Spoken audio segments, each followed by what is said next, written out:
Hey guys, నేనైతే Flipkart నుంచి రీసెంట్‌గా 2 ప్లాంట్ పాట్స్ అయితే తెప్పించుకున్నాను. ఇవొచ్చేసి స్పారో షేప్‌లో ఉంటాయి. ఎంత క్యూట్‌గా ఉన్నాయంటే అసలు ఇవి చూడడానికి 2 కళ్ళు సరిపోవట్లేదనమాట. వీటిని మనము డెకరేటివ్ పీస్ లాగా వాడుకోవచ్చు. లేదంటే ఇందులో మొక్కలు కూడా వేసుకోవచ్చు. దీనికి డ్రైన్ హోల్ కూడా ఇచ్చారు కాబట్టి చూడ్డానికైతే భలే ముద్దుగా, బొద్దుగా ఉన్నాయి కదా! నాకైతే అసలు చూసే కొద్దీ చూడాలని అనిపించింది. కాకపోతే నేను వీటిని రిటర్న్ ఇచ్చేసా అనమాట. ఎందుకంటే ఇవి చూడ్డానికి ఎంత బాగున్నాయో మెటీరియల్ అంత చండాలంగా ఉంది.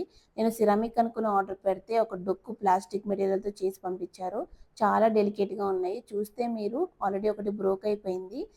డెలివరీ అయ్యేపాటికి అది విరిగిపోయిందనమాట. ఇంకెందుకని రిటర్న్ పెట్టేసా. అండ్ మెయిన్ రీజన్ ఏంటి అంటే ఇవి ఒక్కొక్కటి 200 పడినాయి నాకు కాస్ట్. అదే 2 కలిపి 200 అయ్యుంటే ఆ ఐటెమ్ విరగకుండా ఉంటే ఖచ్చితంగా ఉంచుకునేదాన్ని. అండ్ మీకు సజెస్ట్ చేయాలా వద్దా అంటే చూడ్డానికి బాగున్నాయి కాబట్టి మెటీరియల్ మీకు ఏదైనా పర్లేదనుకుంటే తప్పకుండా ఆర్డర్ పెట్టుకోండి. Bye bye.